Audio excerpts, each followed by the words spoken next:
and cheer. In this podcast palace, we got the atmosphere.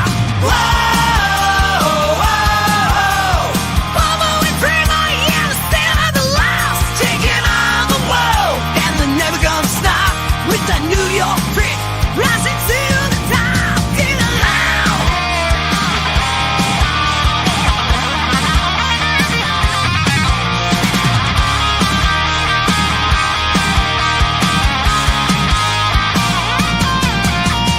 Tune in, turn it up, feel electric sound. With every single word, you're never gonna frown. From the Netline Giants to the Madison Square. Bobo and Cramer, yeah, let's map and get it out. Whoa, whoa, whoa. Bobo and Cramer, yeah, let's stand up to loud. Taking on the world, and they're never gonna stop. With that New York grit, they're rising to the top. Get loud. Yeah, the best in the house is where the legends play. Bobo and Cramer, leading the way. Raise your glasses high, shout it out loud. In the best in the house, we're rocking the town. In the best in the house, we're rocking the town. In the best in the house, we're rocking the town. In the best in the house, we're rocking the town. And that's right, everybody. Welcome back once again to another edition of the Best Seat in the House podcast. As always, I'm your host, Rob Cramer, joined by my co-host, the great Daniel Bobo Carlin. And Dan, how you doing today, buddy? I'm doing good, but bro, you know who's also annoyed about the way the Rangers have been the last 2 days? My mom. Yeah, the Rangers the other night, they ended up making it, close at the end, and ended up, still coming out short. They ended up losing 3-2 in Vegas, if you're not aware. But yeah, that was definitely a crappy way for the road trip to start there, considering how good the Rangers have been on the road so far, as they are now 9-2-1 on the road. We'll get into the Rangers a little bit more in a little bit. We'll also talk, obviously the MLB offseason is in full swing, free agency in the air, people talking about trades. The GM meetings have already gone down. What do you want to say, Dan? Yep, or to say lack of anything happening yet. That's true. It's still, typical baseball. It's a very slow start. Let's hope it picks up soon. They got the GM meetings coming up, and usually it does pick up post-Thanksgiving, and sometimes even leading up into Thanksgiving, starting with that Monday prior to it. So hopefully we get some news at some point in the next week.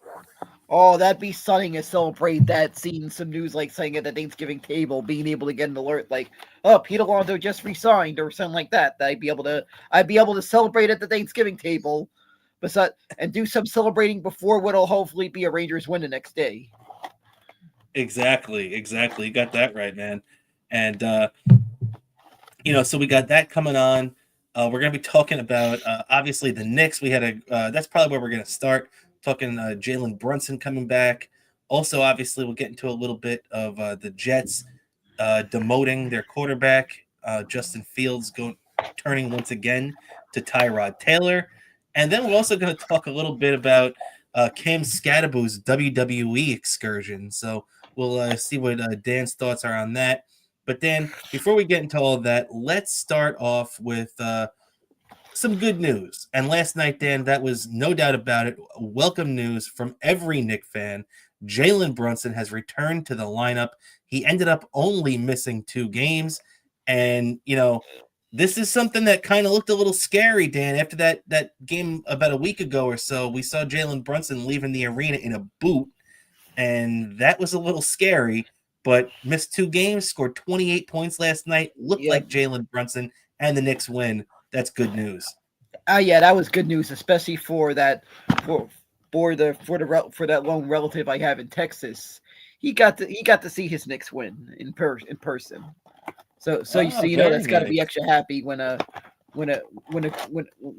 Curlin gets to see a Knicks win when a Curlin gets to see a Knicks win in person.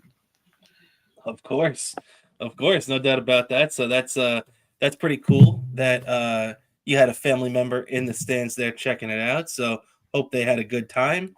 And yeah, I mean, the Knicks had a good time down there. The Knicks, this was a really close game for most of the game, but in the third quarter, the Knicks really started to pull away at one point, and it kind of felt like this was going to be a blowout. But still, we have to remember, as great as Jalen Brunson is, and having him back is awesome.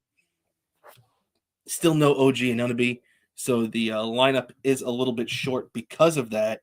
So, it's still good to see the Knicks getting the win, even with a short lineup. Yep, exactly. Like I may have been in my living room looking like that scene in the movie Airplane. With how sweating nerves the best way to describe it. I don't know. There's so many memes I could use. I could use that meme, that scene for the airplane. I could even use that Sanford and Son meme. Yeah, There's so many exactly. of those I could use. The Yeah, old classic. I can't keep calm. I'm a Knicks fan. exactly. So OG Anunoby, he's dealing with that hamstring injury, missed his second straight game. So hopefully he's due to come back soon. OG had always a big part of this Knicks rotation ever since they acquired him from the Raptors a couple of years ago for RJ Barrett. So he's definitely been a big part, and let's hope that he gets healthy again quick. Interesting thing, Dan, too. I don't know if you saw the end of the Knick game last night, but the crazy thing is that there was this play right at the end of regulation where Landry Shamet and I forget who the guy in the Mavs was are going to the basket. Mavs ball. They're driving in the offensive zone, and there was a lot of talk today about how bad of this offensive foul call was. And even at the time, I didn't think it was that bad a call. I thought it might have been, a little bit down the middle, like, okay, could have gone either way type call. But I didn't think it was that egregious. And then it came out today that the NBA referees, they always, for the most part, sometimes they don't, interestingly enough. But for the most part, when there's a controversial call in the game, the NBA officials will review it and then put out a statement the next following days to let everybody know if the referees on the court that night got the call right or if they got it wrong. And what it came back today was that the referees got the call right last night. So, I don't want to hear anybody taking away anything from this Knick victory last night.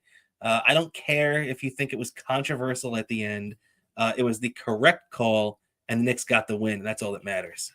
Yeah, exactly. That's all that matters. The Knicks got to win. There's something I could celebrate about, which is always good. I could have something to celebrate about. Nice little Knicks win. Very nervous Knicks win, but somehow the Knicks win. My TV has once again survived another Knicks game, and now how it's gonna have to see if it can survive the next thing I'm gonna be watching. That's right. Also, shout out to our buddy PhD hanging out with us in the chat. Thank you for hanging out, buddy. Bobo and Cramer. Oh yeah, he says. So shout out to you, right, Dan? Yep, exactly. I mean, thanks you, whoever I don't know who you are, but what I do know is that we appreciate the support. That we do know. That's something that is always known, even if we don't know who you are. Exactly. We appreciate everybody hanging out with us here tonight. So Brunson returns. OG still out. We covered the call. Now the next time, Dan, they're going to be playing. They're going to get a couple of days off, and then they're going to be playing in Orlando at an odd time, 5 p.m. on Sunday. So we're going to get a little twilight game over there in Orlando. Yeah. This Saturday, nice little game for the Snowbirds, and believe me, there'll be plenty of New Yorkers representing in the crowd there. And I don't know what the current name, because that arena that the Magic has played in has changed gone through so many name changes over the year that I've lost track of that. But I remember once seeing the Knicks on the road in that arena when it was called the Amway Center. That's how many name changes that's the last name I remember for that venue. Yeah, it's funny too, because I actually saw the Knicks on the road in that arena as well 2 years ago in 2023. And I want to just take a look right now and see what the name is, because you're right. I'm curious. I wonder what the name of this building is. Let's see. It's the Kia Center. So the name has once again, because you're right. I do remember it being the Amway Center, but now it's the Kia Center. Yeah, because I remember seeing that thing under construction on the highway sometimes when I'm a passenger in my uncle's car because sometimes depending where he's going, you pass by that arena, and I remember passing by that arena when it was under construction during one of my visits to Orlando, and I'm sure that relative he's a Knicks fan and he'll probably be in the stands on Saturday. That's right. That's right, man. So all right, we got that covered. Knicks big game against the Magic on let's see on Saturday. So we'll keep our eyes out for that. Not much else going on with the Knicks. Still relatively early in the year, a lot developing in the season. So also too, just to keep it rolling along, let's talk a little Rangers real quick. Also, same thing with them. Not much going on early in the season. But the Rangers did drop that game 3-2 to the Golden Knights, like we mentioned earlier. In Vegas, game started at 10 o'clock the other night, so definitely a late start. But hey, it's the first the first regulation loss the Rangers have had on the road in a while, and it's only the second one they've had all season. They're 9-2-1, and the Rangers, the funny thing about that is that you'd think, oh, hey, they're 9-2-1. Got to be one of the best teams in the league, right? And not too much, because their road record is not one of the worst. Their home record is the worst home record in hockey right now. So Rangers got to figure out a way to start winning more games at the Garden. Yeah, that's true. I feel like that's gonna happen soon. I don't know why. I just have a hunch there's gonna be something that's gonna happen in a big way. I hope so, because Dan, the Knicks don't have a long homestand all year. The longest homestand the Knicks, the Rangers have all year is a 3-game homestand. Comparing it to the Knicks literally just had a 7-game homestand. That's something the Rangers aren't even going to come close to this year. So, I mean, I guess you could say maybe that's a good thing with how well they've played on the road so far, but you're going to have to start winning games at home sooner or later. Yeah, exactly. You got to start, and hopefully he'll be starting up soon, and I just hope they figure out a way to finally score more goals, because I'm still more and more getting upset with Chris Drury still over that Chris Kreider trade, because I just feel like there's just something off in that offense. Yeah, and Kreider's killing it in Anaheim right now. No doubt about it. Even Jacob Trouba is having a nice season out there. So 2 guys that he dumped out there in Anaheim last year are turning that Anaheim team into a pretty damn good team right now. So, interesting how things work out there with the missteps of Chris Drury. And we're seeing some shakeup go on in the Rangers lineup too.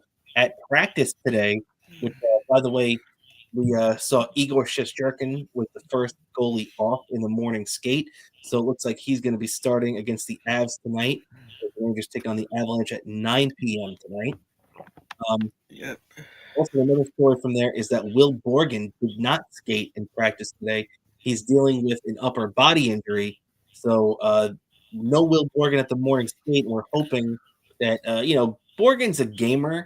He usually gets his ass in there one way or another. So hopefully he gets in there. But we got to keep our eye on that as well. But the other thing, Dan, too, is that they shifted the lineups a little bit today. And let's see, they shifted the lineups a little bit in their skate today, and it was what's it called? The way that they broke it down was that they had Vinny Trocheck jumped up to the number 1 line.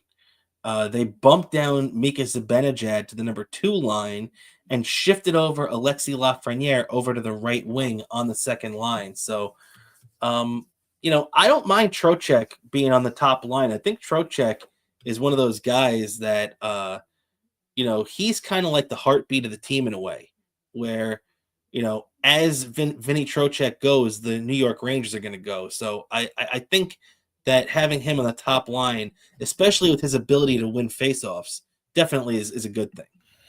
Yeah, it's definitely a good thing, and it's a big thing, and I expect the Rangers to put up a good outing today. Hopefully, make it worth staying up for. Yeah, no doubt about it. And I hope they put up a good fight today too. You're 100% right about that. But the thing that does scare me is that you got to look over at that Avalanche record right there, and that's not a mistake. The New York Rangers come into this game at 10-9-2, basically a 500 team.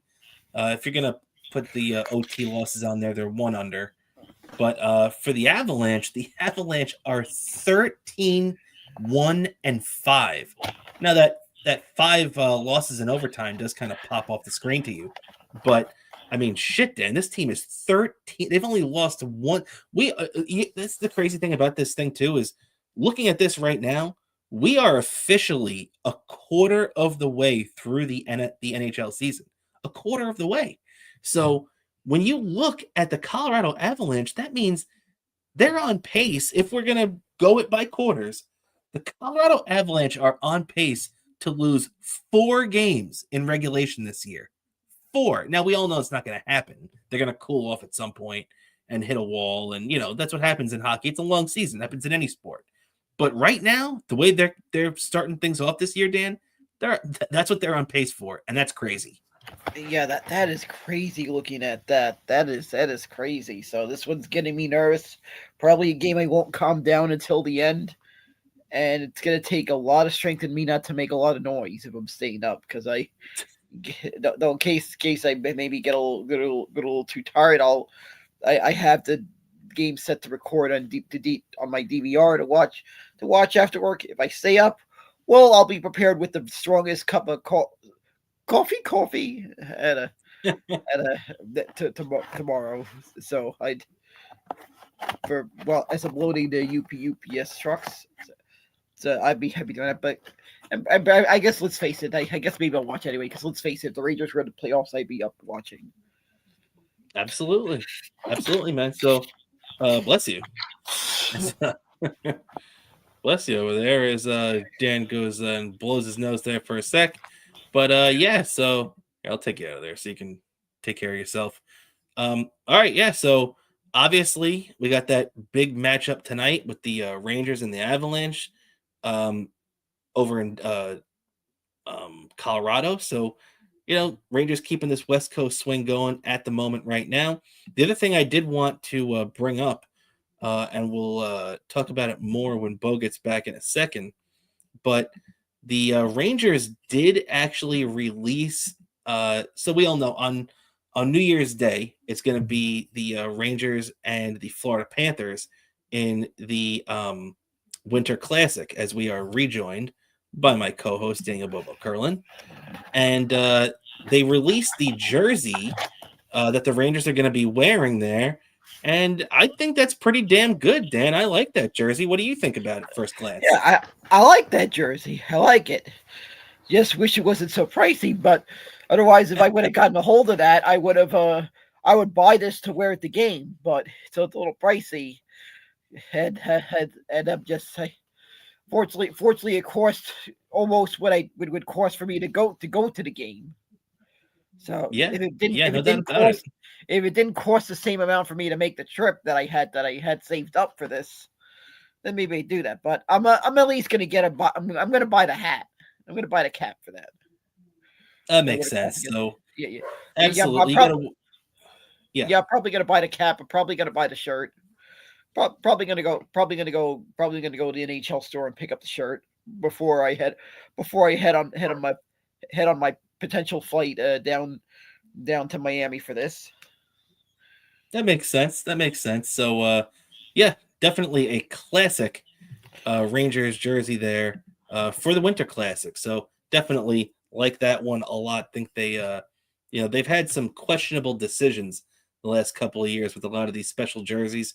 I think they did a fantastic job on that one as the hold on a sec, Dan. Oh, I gotta say something about the logo they're using for the Winter Classic. I noticed the logo looks like an apple. I'm surprised they didn't use that logo for the 2018 Winter Classic. I'm shocked the Rangers didn't use that as their logo for the 2018 Winter Classic. That Apple logo would have been perfect for that one. The one. That's true, especially since they also played another New York team there. Yeah, I know. Yeah. Well, that too. That of course also the Apple, obviously, because the 2018 Because Winter Classic was at City Field. of course, yeah. But what I'm saying, obviously but that would make even more sense. Like you said, it's in City Field. They got the Apple. They're playing another team from New York. Now all of a sudden it's the Apple down there when it's Miami. There's no apples in Miami. It should be an orange.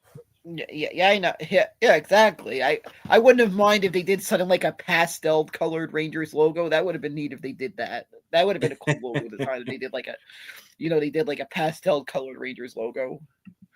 I hear you. But very good job by the designers there putting up the Rangers jersey. So shout out to them. Definitely like what we see there. A couple more weeks. Can't believe about 6 weeks till that game is coming up. And Dan, now let's turn the page to some football, as we do have a lot to get into, some football. And Dan, I think we're going to start with your New York Football Giants. And the Giants, went out, and this was Mike Kafka's head coaching debut. This is the first game the Giants have played since the firing of Brian Daboll. And, you got to give them credit. This team came out fighting. Obviously, unfortunately, they took the loss and dropped to 2-9, which stinks.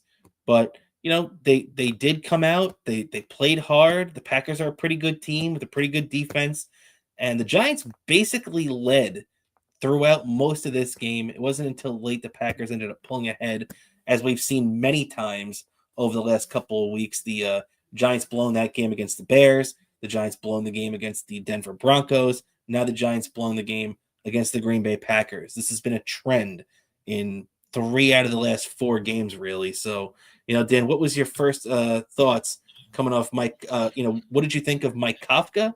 And also, what did you think of the first time getting to see the quarterback?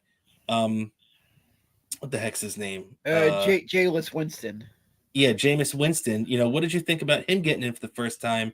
Because he did throw that big pick at the end of the game that basically sealed it. But he was okay before that, even though he also probably threw about 4 different passes earlier in that game that could have been intercepted and was dropped. Yeah, that's exactly what happened. I thought he was okay somewhat, but he threw too many near interceptions. And then one that ended up ultimately costing us the game. The other thing I have to say, I just feel like Mike Kafka should a couple of times should have gone for it. I feel like he held back a little bit too much. Especially there should have been some moments in the second half where he should have went for it. I agree. Me and you talked about it on our Patreon show. And by the way, cheap plug, if you're watching right now, thank you for watching. If you're interested and want to see our thoughts, we do Giants and Jets post game every Sunday. Or, if they play the other days, we do it after that too.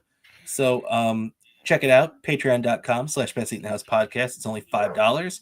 And what we were talking about, one of the things that we'd mentioned in the show on Sunday was that a lot of these interim head coaches are just covering their ass, really.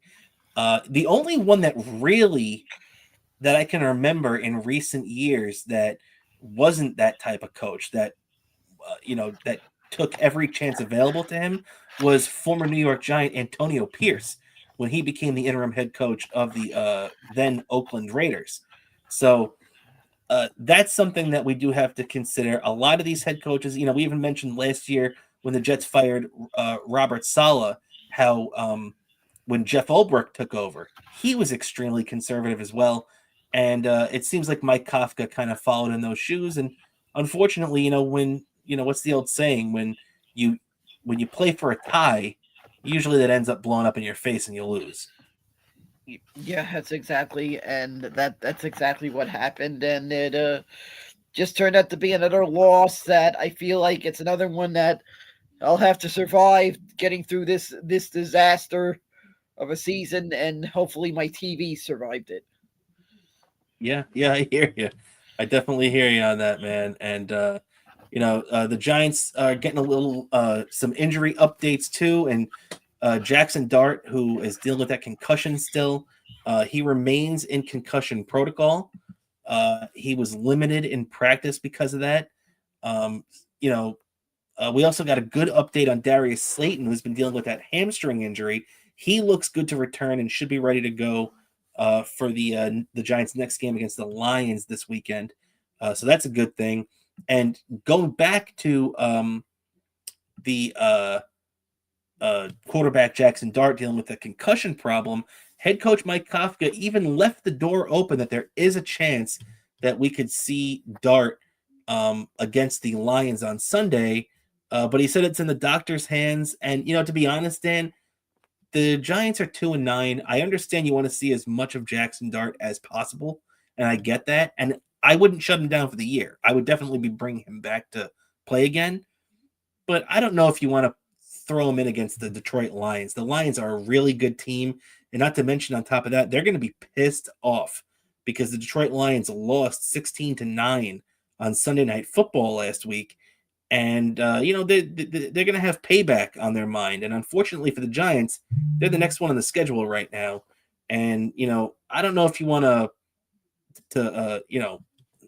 pun intended, I don't know if you want to put Jackson Dart in the Lions' den that quickly, Yeah, exactly. You don't really want to do that, and you don't want to. I feel like you don't want to rush him back, especially the concussion thing. Season's not really going to go anywhere, so makes sense. Don't rush him back. Last thing you want to do is have a concussion that messes him up the rest of his career. Yeah, it's true. So, all right, now it's time to get to a little bit of the ridiculousness. What were you gonna say, Dan? Nothing. Oh, okay. So, now, like I said, we're gonna get to a little bit of the ridiculousness. So, hope everybody is ready, because I could not believe the things that were being said about this little cameo that Cam Scadaboo had in the WWE this past week. So, I watch Raw most of the time. I'm a wrestling fan and everything. And Cam Scadaboo and the New York Giants were in the audience at the game. I'm sorry, at Monday Night Raw, which was taking place on Monday from Madison Square Garden. And, they were seated right at the side, and WWE gave them a little shout out in the middle of the show saying, hey, we welcome the New York Giants, this and that. And then at the end of one of the matches, the bad guys who are in this group over there called the Judgment Day with Finn Balor and Dominic Mysterio and JD McDonough ended up jawing with the Giants. And this is the scene that unfolded. Now, obviously, unfortunately, because of the way they do copyrights and everything, you can't really show the actual clip. So I have a still frame here of Cam Scadaboo nose to nose there with JD McDonough, who is a member of the Judgment Day, the bad guy group in WWE right now. So they jaw back and forth, and there's words, and everybody's yelling. And then Cam Scadaboo pushes him. He pushes Cam Scadaboo, and that's it. I mean, if you could see, let me take this away. There's a wall separating them. He's not in the ring. You could see who is that? I forget who the guy in the Yankee jersey is behind, but there's all the New York Giants are there. Cam Scadaboo is getting in the face. Obviously, he's got his Rangers jersey on. Shout out to Cam there for that. But they do some pushing back and forth. Nothing too crazy. It's not like he went in the ring and was taking bumps or anything. He didn't get DDT'd. He didn't take a stone cold stunner or a choke slam or anything. All they did was some pushing back and forth. And Dan, I'm sure you heard it too. The amount of people that thought that Cam Scadaboo was going to have to be wheeled out of Madison Square Garden in a wheelchair is beyond ridiculousness. The guy barely got touched. Give me a break. This is not a controversy at all. Yeah, there shouldn't be anything controversy. If anything, I think this may have been planned. It was just an act. The way it was they're doing definitely it. planned. Just 100%. It was part of the script. Yeah, exactly. And it's just having fun with it. What's wrong with that? Yeah, and like I said, I could understand he's injured. Okay, if they take him in the ring and they start doing the moves on him, and okay, they DDT him and they clothesline him, and he's getting hurt. I understand if they were doing that, I would say, hey, you know what, Cam Scatterboo, you're injured, buddy. Maybe you want to sit down and just take it easy. But he's literally standing at his seat. They did a little pushing back and forth, and that was it. And they couldn't even, Yeah. as a matter of fact, the thing that made me laugh with this too is that they actually had to cut away from it at the end of the scene because a lot of the New York Giants players were laughing because they knew it was a joke. It was fun. They had a good time. So give me a break with all this nonsense about this guy getting hurt. Yeah, exactly. I watched this thing live when it happened, and I knew this whole thing was an act. But besides that, why are you panicking? It's not like he's doing something that he shot himself in the foot. No pun intended. Yeah, he's not Plaxico Burress. Yeah, exactly. All right, expected more from that, but all right. Yeah, but then, buddy. So I mean, I'm with you on that ridiculous. All the nonsense people talking about Cam Scadaboo there. So shout out to Cam. Obviously, I'm a Jets fan, but that was pretty cool to see. And of course, him repping the New York Rangers jersey doesn't hurt either. Exactly, and I don't know why.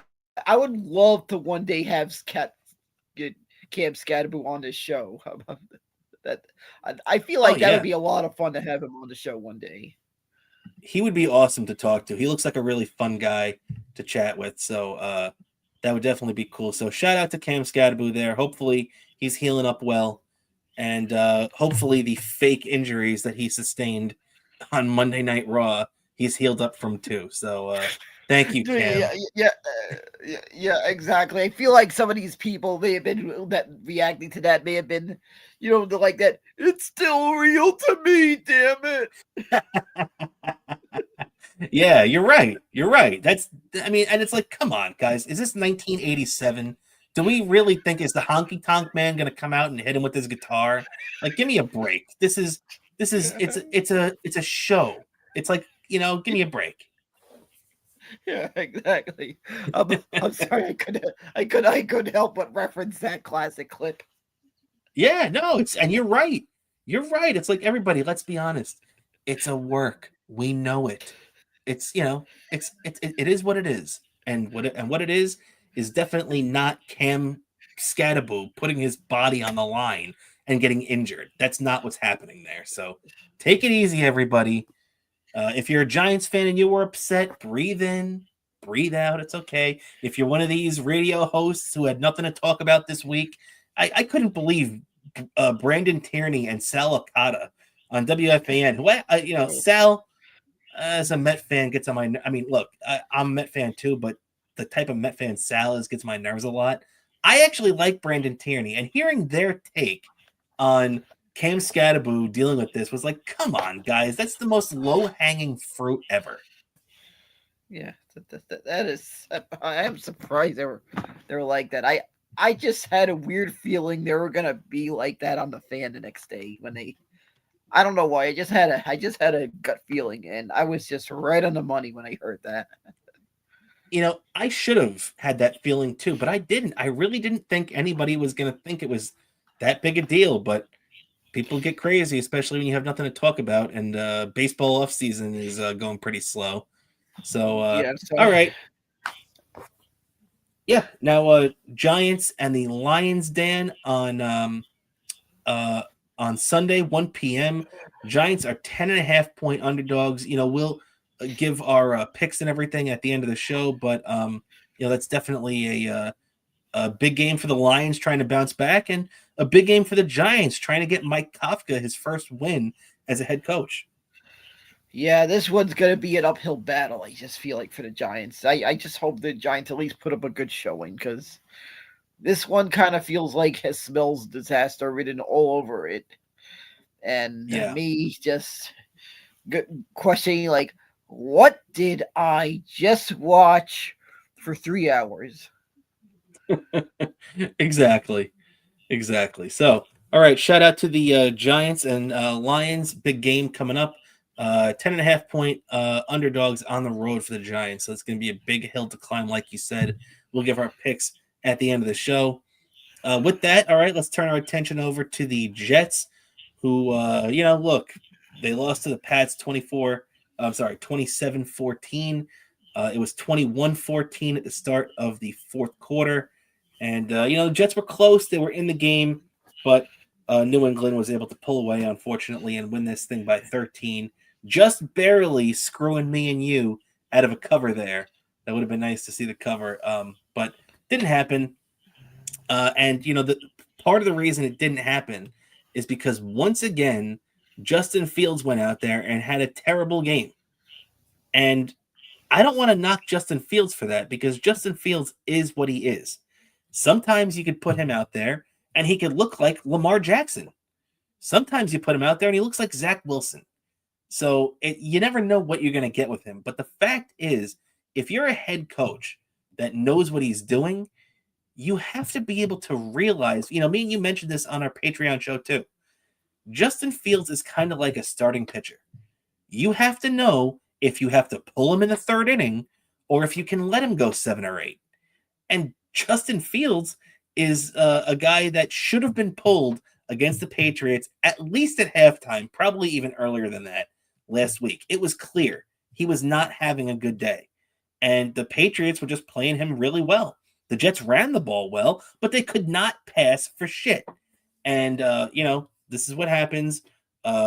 Aaron Glenn sticks with his quarterback. The Jets lose. Justin Fields stinks it up once again. And now officially, Justin Fields has been benched in favor of Tyrod Taylor, who is now named the new Jets starting quarterback, at least for the time being. We all know how injury prone he can be. So this may not be the last we've ever seen of Justin Fields. But Dan, what are your thoughts on the Jets benching Fields and turning to Tyrod Taylor? It's something that should have been done a lot earlier. Now it's become a little too late, and I don't know how much of an upgrade you could even call it that, if even an upgrade, because it still looks like it's going to be something that's just going to be you questioning what did you watch for 3 hours, because it's definitely an upgrade in the passing game. I mean, I don't think there's any arguing about that. Now, he doesn't have the mobility or the athleticism that Justin Fields does, but at the very least, it's an upgrade in the passing game.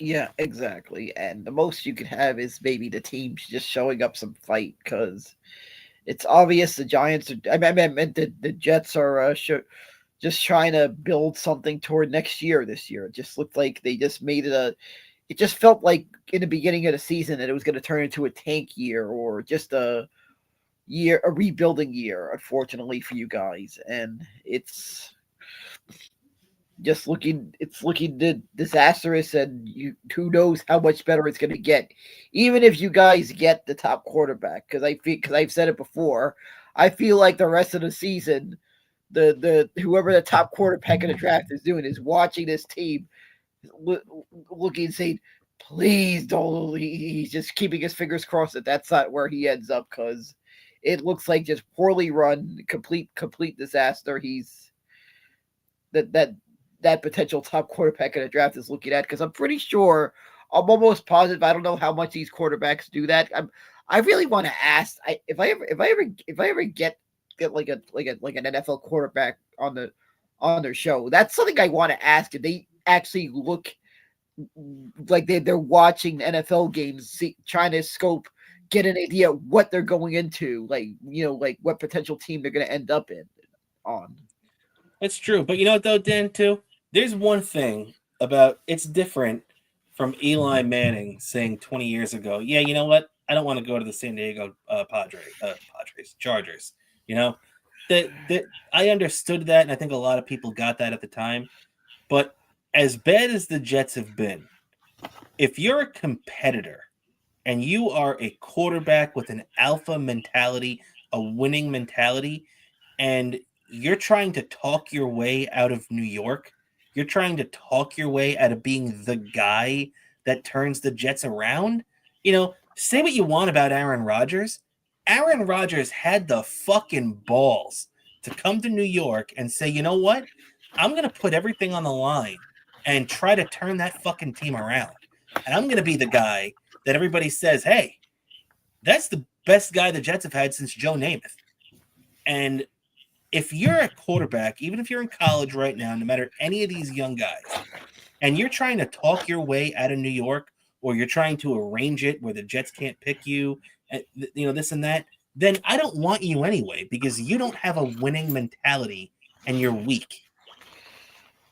Yeah, exactly. So hopefully whoever this top quarterback is in the draft, whatever that's potentially going to be available in the draft, because we know how to I feel like I already know the script, how the Jets might draft, where they might there's a possibility of them drafting a quarterback.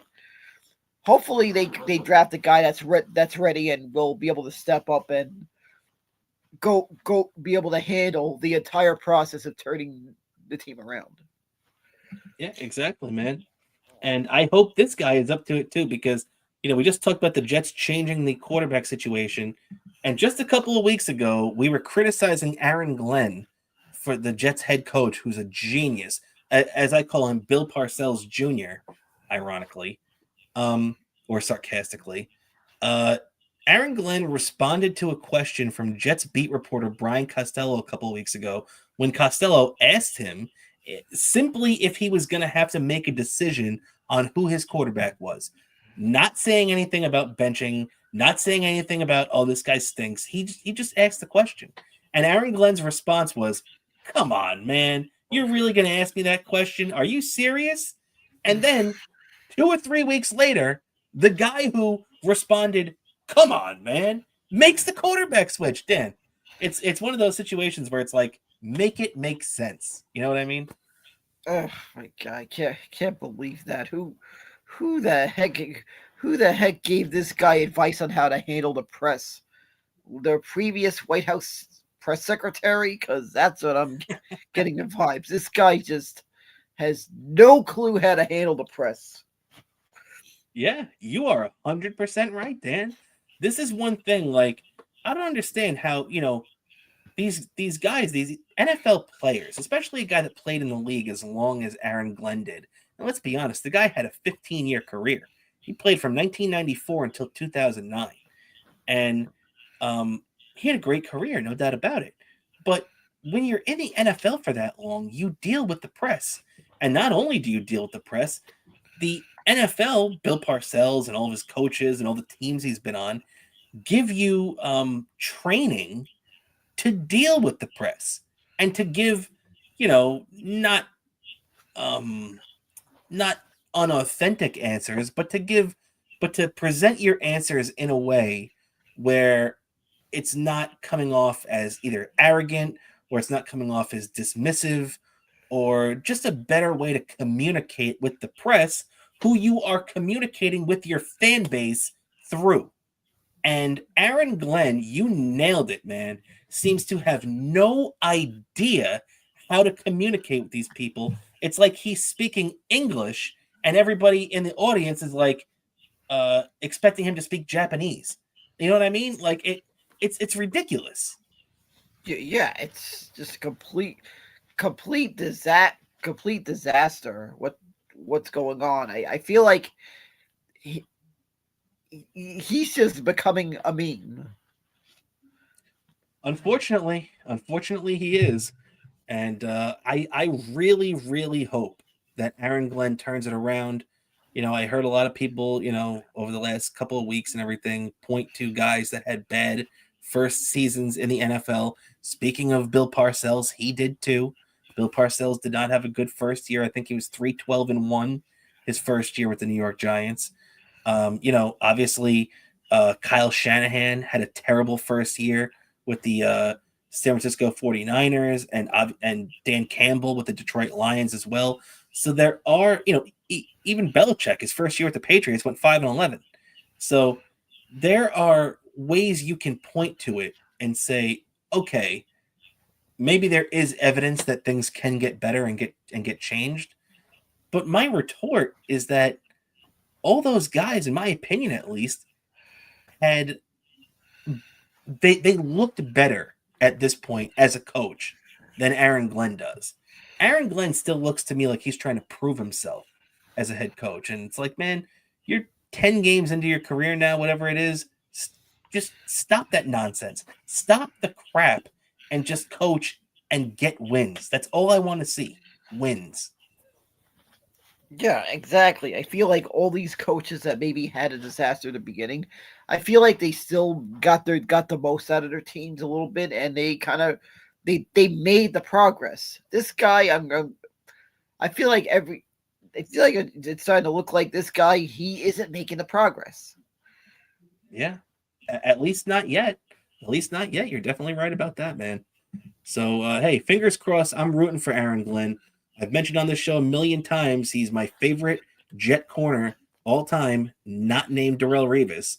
So, I got nothing but love for Aaron Glenn, the player, but Aaron Glenn, the coach, leaves a lot to be desired so far. And he's going to get another big test this weekend as the Jets are going to be taking on the Baltimore Ravens. So, the Giants get the Lions, the Jets get the Ravens. This is set up to be a bloodbath this weekend, my friends.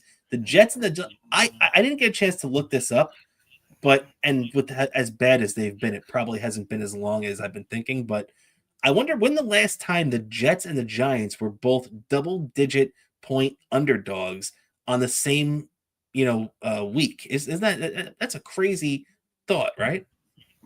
Yeah, you probably got to go all the way back to the 70s.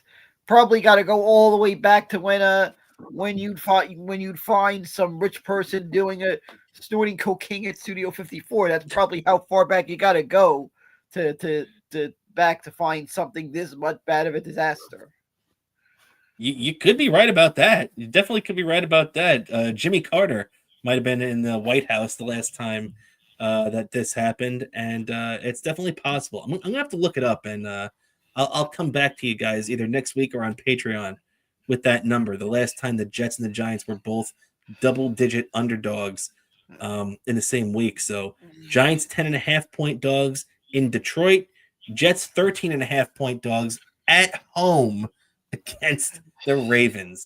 And Yeah, the reason why it got that far, because, Lamar was banged up earlier this year, Dan, but Lamar Jackson's back. He fully participated in practice. He also played last week, so it's not really that much of a shock. But Lamar Jackson is playing, and that's why the Jets are 2-touchdown underdogs at home. yeah, exactly, and it's probably gonna show up an even more disaster that hasn't been seen since probably the first year of Giant Stadium. Yeah, you're probably right about that, my friend. No doubt about that. So, all right, we got the football out of the way there. We'll give our football picks at the end, but there is one more thing I did want to cover before we give our picks and get out of here, Dan. It's that there's a couple of things that have bubbled up over the last couple of days. I know Jeff Passan put out a really good article talking about the MLB offseason now. So Jeff Passan put out a really good article highlighting a lot of the things, the groundwork that have been laid so far this off season in MLB. And there's a couple of Mets notes that I did want to get your thoughts on. So obviously the good news too is that from we talked about it last week. The Mets and Pete Alonso appear on more on the same page this year than they have in years past. That's definitely a good thing. Apparently, the Mets have been in on basically every big time free agent, including Kyle Schwarber and including Kyle Tucker, too, the right fielder from the Chicago Cubs. Now, just because the Mets are in on them and talking to them doesn't mean a deal's going to happen. But hey, this is a far cry from the days of the Wilpons where the Mets wouldn't even be talking to these guys. It's good to know that the Mets are at least in the mix right now. Yeah, exactly. I'm kind of liking that. I'm seeing that. I'm kind of wondering if David Stearns and Steve Cohen are maybe more in the mix for some pitching, because that's gonna be a key thing to complement whatever move they do to try to complement their offense, position player wise. It's gonna be pitching, and I just feel like this time. I mean, I feel like I forget the name of that Japanese pitcher. I feel like this one has more the odds in our favor than the previous times. because apparently this guy wants to be on a team to build his own legacy. Not be one like, oh, I want to be teammates with Otani and Yamamoto. Yamamoto. Yep. Yeah, yeah, yeah. And let me tell you something. I forget this guy's name, but I can tell you. Let me invite you to come to Queens, New York, and you could have a chance to really build your own legacy here. Help the Mets break a 40-year championship drought. Think about how big the celebration will be. Think about how you will be looked at in this town from Met fans all over the world for many years to come, and how you will probably never have to pay for a beer in New York. Yeah. Just think about that. There is just something pretty big you will be able to have with you the rest of your life if you come here and win the whole thing here. Yeah, this is true, man. And I mean, the funny thing is too that you mentioned that he didn't want to just be another player on the team and everything. He didn't want to just be another Japanese pitcher coming in with a bunch of Japanese players. Well, he might have a chance to be the only Japanese pitcher or player on the Mets this year, because this is another report coming out of the Jeff Passan article, is that the Mets are interested in trading both Kodai Senga, and there are a lot of people that are interested in taking him, and Jeff McNeil too. So it's possible that both guys could be on the move this offseason. Yeah, that's an interesting one. I'm kind of skeptical a little bit about McNeil, because I feel like he's a pretty decent utility. He could still be a decent utility player. Singa, maybe that I could see, depending what we get for him. Yeah, and that's the thing too, Dan. I'm glad you brought that up. I totally agree with you. I don't want to just dump either one of these guys. Bless you. I don't want to just dump either one of these guys. As my co-host over here is having a little bit of an allergy attack, I'll let you pull yourself back together over there again. But yeah, I totally agree with what Dan just said. You want the ability to not be locked into both these guys, Senga and McNeil, but I also have no interest in just dumping these guys for nothing in a salary dump. This isn't the Wilpon era. If you're going to trade these guys, I want to get something decent back.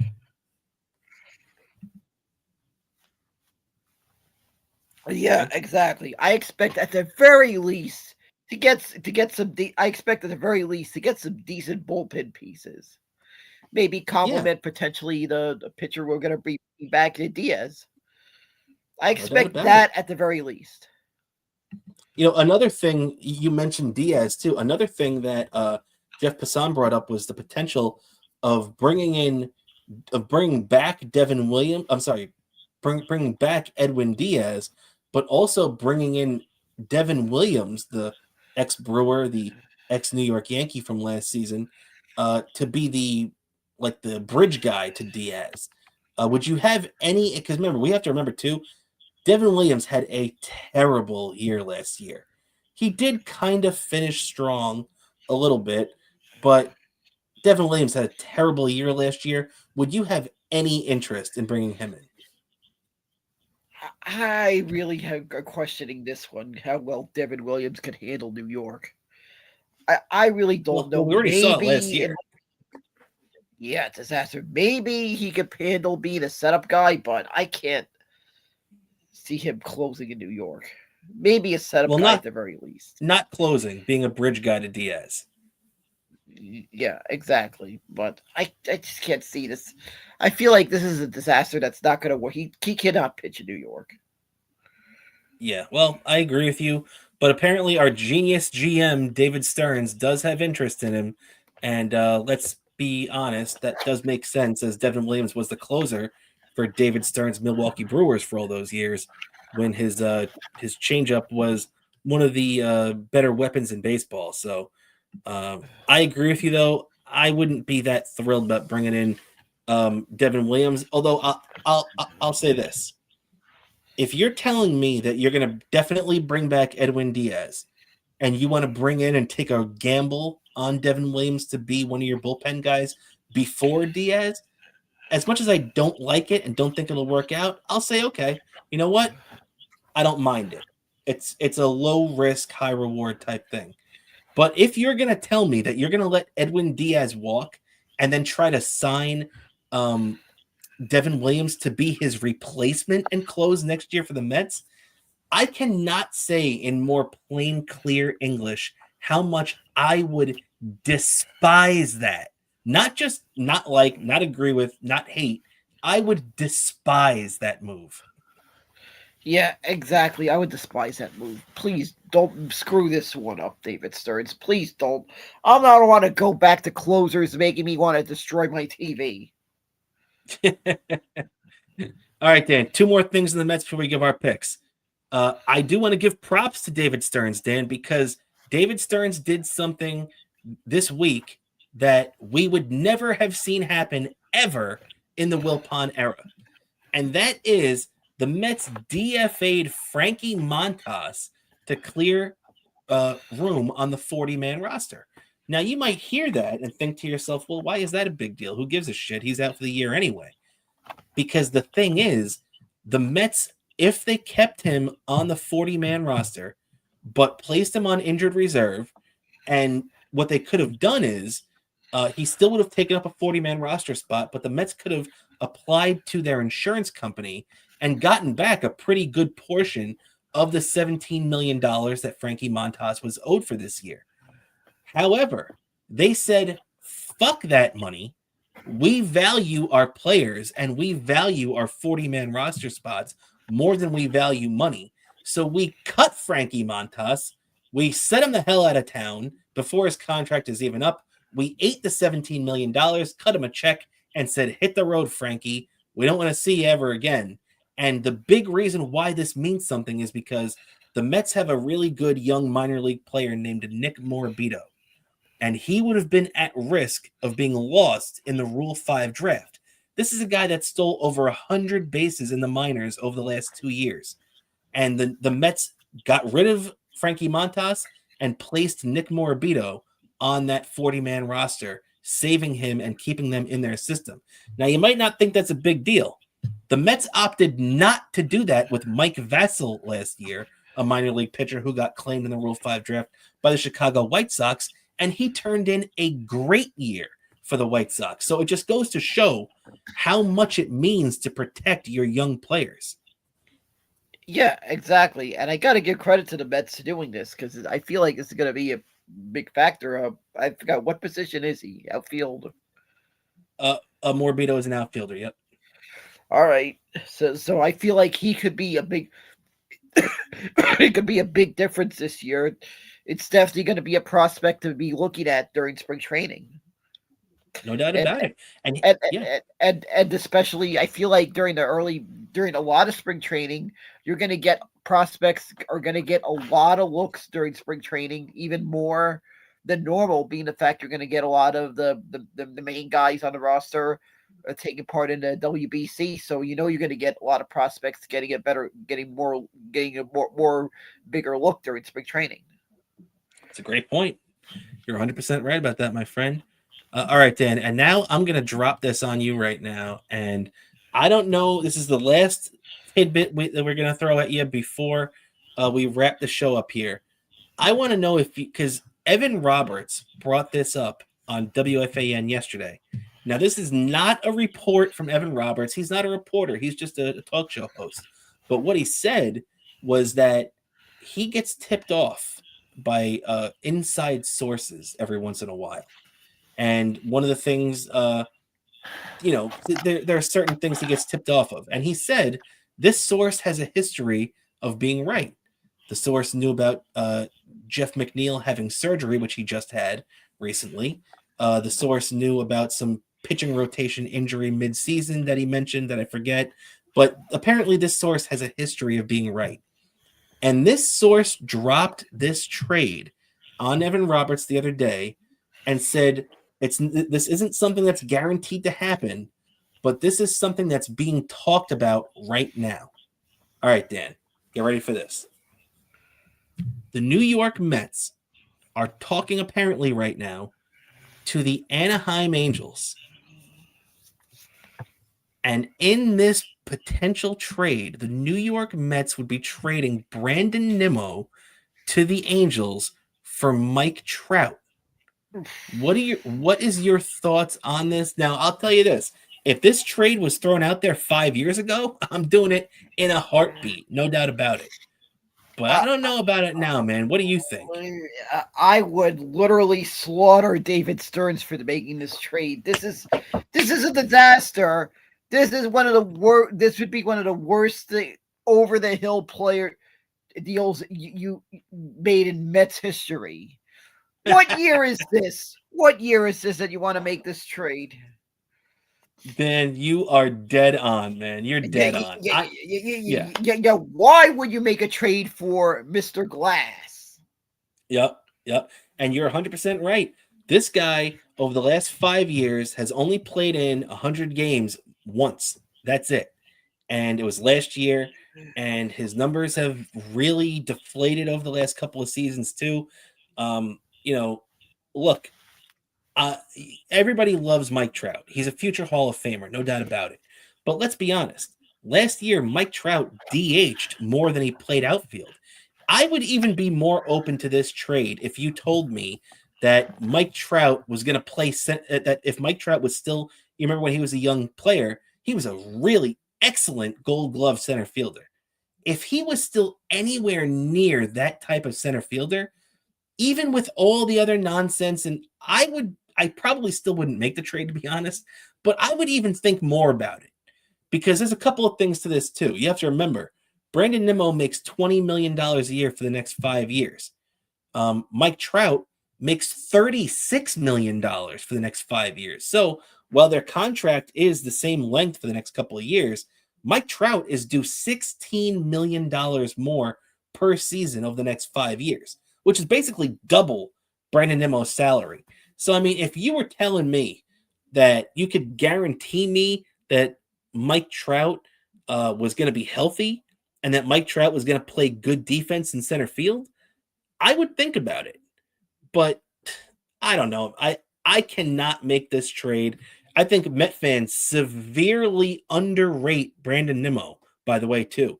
And let me repeat that. Yes, Met fans severely underrate Brandon Nimmo. If you look at this guy's numbers, I hear Met fans all the time saying, oh, we got to get rid of Brandon Nimmo for Stephen Kwan.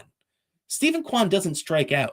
But if you put Stephen Kwan's numbers right next to Brandon Nimmo blows him out of the water.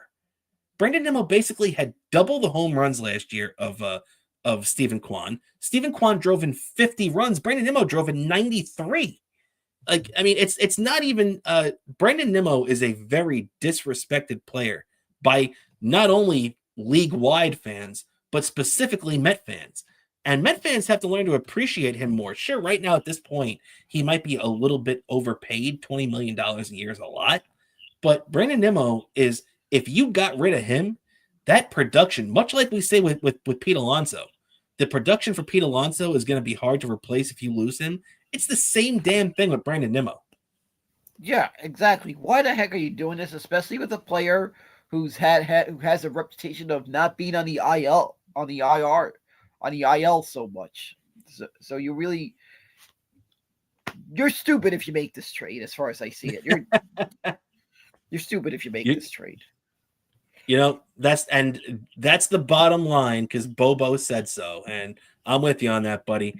I agree. It's a dumb move if the Mets make it, unless the Angels are giving you a lot more than just Mike Trout, and even then, I don't even know what would constitute making that a doable trade. But either way, yeah, definitely, I'm with you on that. You'd be dumb to make that trade, David Stearns. All right, Dan, that's gonna do it for us for our regular for our whatever we have to cover. Now we're gonna wrap things up, giving our football picks for the week last week. This is where we stood. Right now, Bobo is 15-16-1. I am 18-13-1. The one came last week when the Giants and the Green Bay Packers pushed. So that was our one tie.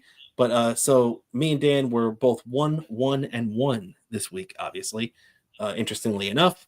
So let's get into it, Dan. Our week, whatever week we're at right now in the NFL, picks. Let me get this music on here. All right, there we go.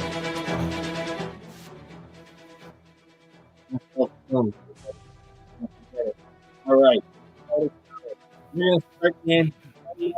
First thing, things off, and it's going to be the Buffalo Bills. They're 7-3 going into Houston to play the Texans. The Bills are 5.5-point favorites in this game, coming off last week when Josh Allen had 6 touchdowns in their game, a 44-32 victory, where he had 3 through the air and 3 on the ground. So Allen's hot right now. Who are you picking in this one, Dan? I feel like the Bills are going to win this one 27-14. 27-14. Okay, not bad. Guess I'm definitely with you on that too. I think the Bills are going to win this game too. Texans are a good team. I don't want to discount them, but I think the Bills are a little bit extra motivated right now with how good the Patriots have been to start the year. Got to remember, they're still chasing them in the AFC East right now, and the Texans are very mediocre, and they have plenty of times to rebound after this game too. So I think this spells a Bills victory. So you and I are both in sync on that one, taking the Buffalo Bills minus 5.5 in that game. All right, Dan, we are going to shift now to your New York Football Giants, and the Giants are going to be going into Ford Field in Detroit to take on the Detroit Lions. Giants are 2-9, coming off a couple of losses, and their new head coach now 0-1 under Kafka. The Lions are 6-4. Up and down season so far, but still viewed as one of the better teams in the NFC. And the Lions are 10.5-point favorites in this one. Dan, who do you got in this game? I just have a scary feeling this one's going to be like 34-6 Lions. Wow, okay, so you're taking the Lions to cover with the points. Lions 10.5-point on that. And you know what, Dan, too? Part of me wanted to take the Giants in this game. And if Jackson Dart was starting, I would definitely take the Giants. But with Jameis Winston, I just don't trust him. And I feel like he got away with a lot of nonsense against the Packers. I don't think he's going to get away with that against the Lions. So I'm with you on that. I agree. Lions with the points, 10.5 on that one. So me and you, 2 for 2 on this one. Lions over the Giants. All right. And finally, Dan, we turn our attention to the Jets and the Ravens. The Jets are 2 touchdowns, just about a half point off. Underdogs at home against the Baltimore Ravens in this one. Jets are 2-8. Ravens are 5-5. Dan, who do you got in this game? I just have a feeling the Ravens are going to win this one 27-10. 27-10, okay. So you got the Ravens covering on that one too. And you know what? Let's just go 3 for 3. I'm going to stick with you on this one.